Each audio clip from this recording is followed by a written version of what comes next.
சத்யாவில் சுதந்திர தின super offer. அனைத்து வீட்டு உபயோகப் பொருட்களும் மாபெரும் தள்ளுபடி விலையில் வாங்கிடுங்கள்.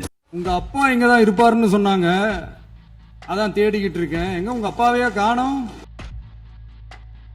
சட்டமன்றத்திலேயே போய் அப்பாவை தேடுறாங்க.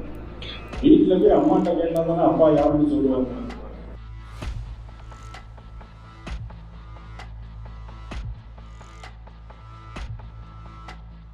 அரசியலில் விமர்சனம் பண்ணலாம், கொள்கையை கூட எதிர்க்கலாம், ஆட்சியை கேள்வியும் கேட்கலாம். ஆனால் எதிரியாகவே இருந்தாலும் அவங்களோட பெற்ற தாயாரை இழுத்து அசிங்கப்படுத்துறதுக்கு பேர்லாம் அரசியலே கிடையாதுங்க.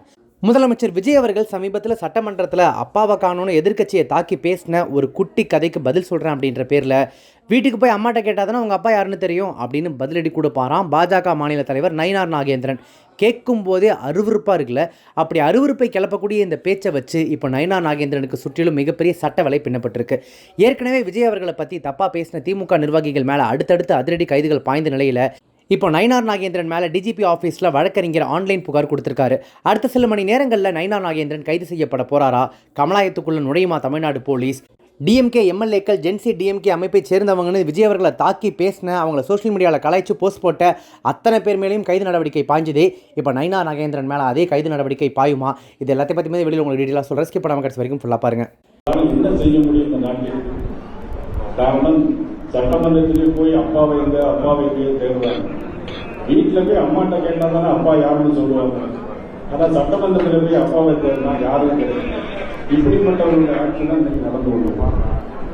விஷயத்தை ஆழமாக புரிஞ்சுக்கிறதுக்கு சமீபத்தில் நடந்த சில முக்கியமான கைதுகளை நாம் நினைவுபடுத்தி ஆகணுங்க. தேர்தல் முடிஞ்சு தாவேகா தலைவர் விஜய் முதலமைச்சரான பிறகு திமுக தரப்பில் இருந்து கடுமையான விமர்சனங்கள் அடுத்தடுத்து வந்துக்கிட்டே இருந்துச்சு.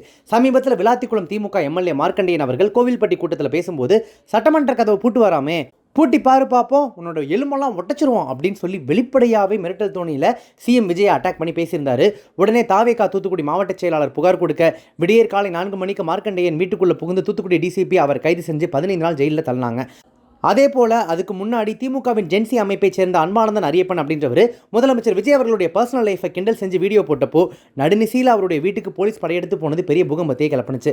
அதாவது முதல்வர் விஜய் அவர்களை அச்சுறுத்துற மாதிரியோ அல்லது அவருடைய பர்சனல் வாழ்க்கை சம்மந்தப்பட்டு ரொம்ப அநாகரிகமாக பேசினாலோ அவங்க மேலே தயவுதாட்சண்யமே இல்லாமல் சட்ட நடவடிக்கை பாயும் அப்படிங்கிற மெசேஜை இந்த அரசு ரொம்பவே தெளிவாக பல இடங்களில் வெளிப்படுத்தி இருந்துச்சு.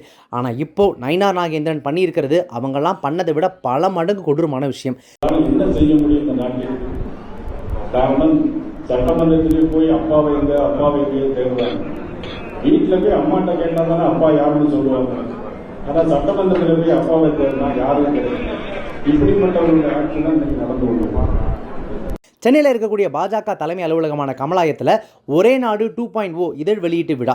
மேடையில் தமிழிசை சவுந்தரராஜன், வானதி ஸ்ரீனிவாசன் உள்பட பல மூத்த பெண் தலைவர்கள் உட்கார்ந்துருக்காங்க. அங்கே பேச வந்த பாஜக மாநில தலைவர் நயினார் நாகேந்திரன் சட்டமன்றத்தில் முதல்வர் விஜய் அவர்கள் எதிர்க்கட்சியை தாக்கி பேசின அப்பாவை காணோம் அப்படிங்கிற அந்த குட்டி கதையை கையில் எடுத்தார். ஆனால் அதுக்கு அவர் கொடுத்த விளக்கம் அங்கே இருந்த அரசியல் பார்வையாளர்களையே முகம் சுழிக்க வச்சிருச்சுன்னு சொல்லணும். நயினார் நாகேந்திரன் அப்படி என்ன பேசினார் தெரியுங்களா? இவங்களால நாட்டில் என்ன செஞ்சிட முடியும்? சட்டமன்றத்தில் போயிட்டு அப்பா எங்கன்னு தேடுறாரு. வீட்டில் போயிட்டு அம்மா கிட்டே கேட்டால் தானே அப்பா யாருன்னு சொல்லுவாங்க. சட்டமன்றத்தில் போயிட்டு அப்பாவை தேடினா எப்படி கிடப்பாரு? இப்படிப்பட்டவங்களோட ஆட்சி தான் இங்கே நடந்துகிட்டு இருக்கு அப்படின்னு பேசியிருந்தார். இவ்வளோ அநாகரிகமாக சர்ச்சைக்குரிய அளவில் அவர் பேசின அந்த வீடியோ நீங்களே ஃபுல்லாக பாருங்களேன். ஆட்சி செய்யக்கூடிய சூழலை அமைந்திருக்கு. இவர்களால் என்ன செய்ய முடியும் இந்த நாட்டில்? காரணம், சட்டமன்றத்திலே போய் அப்பாவை தேடுறாங்க. வீட்டில் போய் அம்மாட்ட கேட்டால் தானே அப்பா யாருன்னு சொல்லுவாங்க. ஆனால் சட்டமன்றத்தில் போய் அப்பாவை தேடினா யாரும் கிடையாது. இப்படிப்பட்டவர்களுடைய ஆட்சி தான் இன்னைக்கு நடந்து கொள்ளுமா? கேட்டிங்கல்ல, வீட்டுக்கு போய் அம்மா கிட்ட கேட்டால் தான் அப்பா யாருன்னு சொல்லுவாங்க அப்படின்னு ஒரு தாயினுடைய கற்பையும் ஒரு தலைவரின் பிறப்பையுமே கேள்வி கேட்கிற மாதிரி நயினார் நாகேந்திரன் மேடையில் வச்சு அத்தனை பேர் முன்னாடி, அதுவும் மேடையில் அத்தனை பெண் தலைவர்கள் உட்கார்ந்துருக்கும் போது அருவருக்கத்தக்க வகையில் பேசியிருக்காரு. அரசியலை பொறுத்த வரைக்கும் கொள்கை விமர்சனம் பண்ணலாம், ஆட்சியை கேள்வி கேட்கலாம், ஆனால் என்றைக்குமே ஒருத்தரை தனிப்பட்ட முறையில் விமர்சனம் பண்ணக்கூடாது அப்படின்றது தான் அரசியல் நாகரிகம். ஒருத்தரோட குடும்ப பிரச்சனையை பற்றி பேசுறது, குடும்பத்தை இழுத்து வச்சு பேசுறது இதுவே தப்பு. ஆனால் ஒரு முதலமைச்சரோட அம்மாவையே எடுத்து இப்படிப்பட்ட தரமற்ற வார்த்தைகளை பேசுறது அரசியல் நாகரிகத்தின் எந்த கணக்குலையுமே வராது. இது அரசியல் அநாகரிகத்தினுடைய உச்சம் அப்படின்னே சொல்லலாம். நயினார் நாகேந்திரனின் இந்த பேச்சு வெளியான அடுத்த சில மணி நேரங்களில் சென்னை மதுரவாயிலைச் சேர்ந்த பெண் வழக்கறிஞர் வர்த்தினி அப்படின்றவங்க தமிழ்நாடு டிஜிபி அலுவலகத்தில் ஆன்லைன் மூலமாக அதிரடியாக ஒரு புகாரை பதிவு பண்ணுறாங்க. அந்த புகாரில் வழக்கறிஞர் வர்த்தினி முன்வைச்ச கேள்விகள் ஒவ்வொன்றும் நயினார் நாகேந்திரனுக்கு சட்ட சிக்கலை இன்னும் இறுக்கமாக்கியிருக்குன்னு சொல்லணும். ஒரு பெண்ணாகவும் தாயாகவும் இந்த பேச்சை கேட்டு நான் மனவேதனை அடைஞ்சிருக்கேன். பெண்களை இழிவுபடுத்துதல், திட்டமிட்டு அவமதித்தல், பொதுவெளியில் ஆபாசமான அல்லது அவதூறான கருத்துக்களை பரப்புதல் ஆகிய சட்டப்பிரிவுகளின் கீழே வழக்கு பதிவு செய்ய வேண்டும். இந்த உரையின் வீடியோ, ஆடியோ ஆதாரங்களை டிஜிட்டல் முறையில் உடனடியாக பாதுகாக்க வேண்டும் அப்படின்னு சொல்லியிருக்காங்க. இப்போ இருக்கக்கூடிய பெரிய கேள்வி என்னன்னா, மார்க்கண்டேயன் கைது செய்யப்பட்ட போது காட்டப்பட்ட அதே வேகம் நயினார் நாகேந்திரன் விஷயத்திலையும் காட்டப்படுமா? மார்க்கண்டேயன் டிஎம்கேவை சேர்ந்தவர், அவர் ஒரு சாதாரண எம்எல்ஏ. ஆனால் நயினார் நாகேந்திரன் மத்தியில் ஆளக்கூடிய பாஜகவின் மாநில தலைவர், தேசிய கட்சி தலைவர் அப்படிங்கிற அந்த அரசியல் பின்னணி இவரை சட்டத்தின் பிடியிலிருந்து காப்பாற்றுமா? அல்லது தமிழ்நாடு காவல்துறை இவரையும் அதே போல் அதிரடியாக கைது செஞ்சு இந்த விஷயத்தில் யாராக இருந்தாலும் ஒன்று தான் அப்படின்னு சொல்லி சட்டப்படி அந்த சமநிலையை நிலைநிறுத்த போகிறாங்களா? அப்படிங்கிறது தான் இப்போ தமிழ்நாட்டினுடைய ஹாட் டாப்பிக்காக இருக்குது. நயினார் நாகேந்திரனின் இந்த பேச்சு வெளியான அடுத்த சில மணி நேரங்களிலேயே தமிழக அரசியல் களம் அடியோடு கொந்தளிச்சு போயிருச்சுங்க. வழக்கமாக பாஜகவை மட்டுமே விமர்சிக்கக்கூடிய திமுக கூட்டணி கட்சிகள் மட்டும் இல்லாமல் நடுநிலை அரசியல் பார்வையாளர்களும் இந்த பேச்சை கேட்டு அதிர்ச்சி அடைஞ்சிருக்காங்க.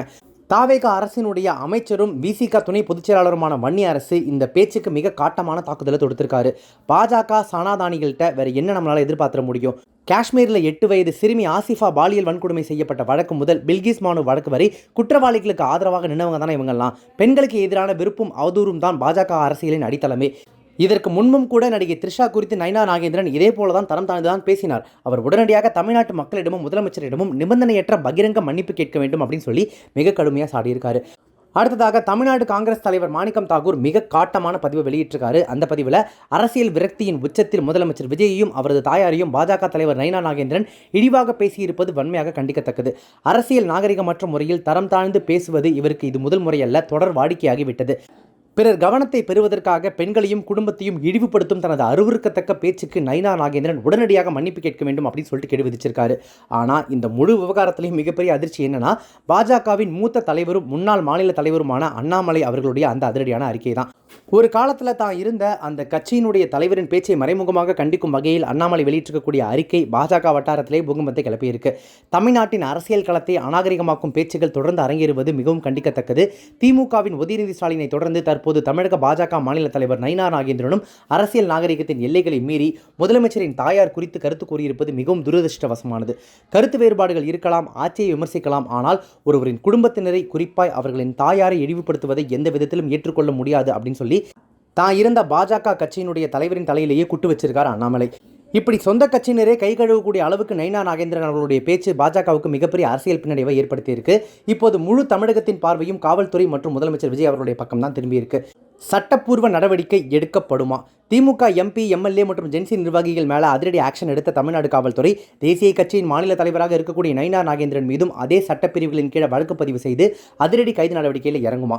அரசியல் அழுத்தம். நயினார் நாகேந்திரன் இறங்கி வந்து பொதுவெளியில் பகிரங்க மன்னிப்பு கேட்பாரா அல்லது அரசியல் விமர்சனம் தான் செய்தேன் அப்படின்னு சொல்லி தன்னுடைய பேச்சை எப்போதும் போல நியாயப்படுத்துவாரா? தாவேகாவின் அடுத்த கட்ட நகர்வு.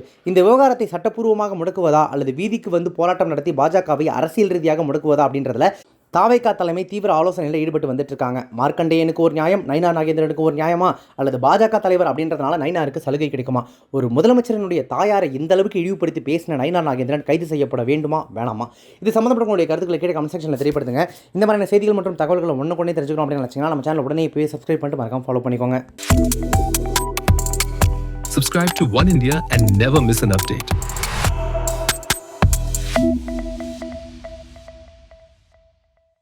சத்யாவில் சுதந்திர தின சூப்பர் ஆஃபர். அனைத்து வீட்டு உபயோகப் பொருட்களும் மாபெரும் தள்ளுபடி விலையில் வாங்கிடுங்கள்.